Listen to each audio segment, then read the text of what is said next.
At 14, we have the New York Jets, another team that started off really rough. The Will McDonald pick is not a good one. It's weird to see like some people for this. I don't know. I don't see it. I don't see it as a great fit. I don't see it as a great positional need this early. And it felt like a panic pick with Broderick Jones gone. But that's what you get for doing the pick swap with Green Bay. You knew that there was a possibility you were going to miss out on your guy. There's still offensive linemen there. It's just a weird panic pick. But then they recovered pretty nicely moving forward. Joe Tippmann in the second and Carter Warren in the third or in the fourth, both guys that, due to varying circumstances, could have been much higher choices. Yeah, Tittman, we had a mid to late first grade on, although we understand that centers don't typically go in the first, and the history of them going in the first is very up and down. Um, it's also, I saw Mel Kiper called this not a strong center class. I have to disagree. I thought this was one of the strongest center classes we've seen in a very long time. Well, I To mean, get, if Mhm. Kuiper says it, then it's probably the opposite. Yeah, Tittman, I mean, we had debated him for the Jets' first round pick, so to get him in your second round spot is great. Carter Warren is a what did they say? He's a Patterson, New Jersey kid. He came to like their regional combine or whatever. So, I mean, you miss out on Broderick Jones because of the Steelers jump, and you rebound and go get your guy. So good for them. Yeah, and the order just seemed a little bit off. If they would have gone tackle in the first and edge in the fourth, I think it would have looked better.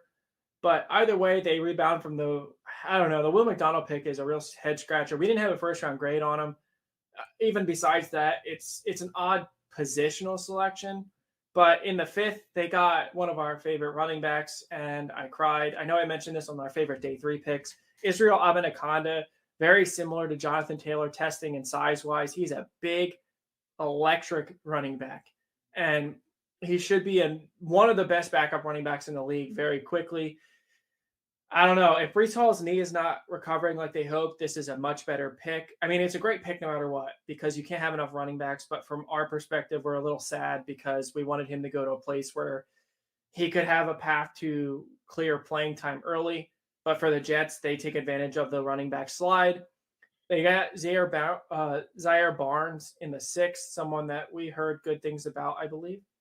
Yeah, Barnes and even their sixth rounder, Jarek Bernard Converse, are two guys that we've heard pretty positive reports on. Probably won't play right away, but pretty good depth pieces who should stick to the roster.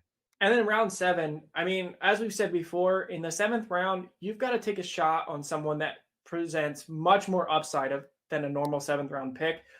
Isaiah Pacheco had great speed, and that's what happened. Brock Purdy had great experience. Now, obviously, this does not always work out, but Zach Kuntz from Old Dominion is the most athletic tight end in the class. He's more athletic than Darnell Washington, which is nuts to say. He's not a good blocker at all. So, in no way are they in the same plane as prospects.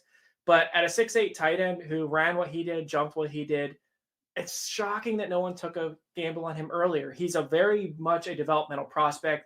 He, to me, is a more athletic Colby Parkinson, but I mean, you're talking seventh round. This could pay off insanely in 2 or 3 years. And yeah, the Jets rebound from a bad first pick and have very solid picks for the rest of the draft.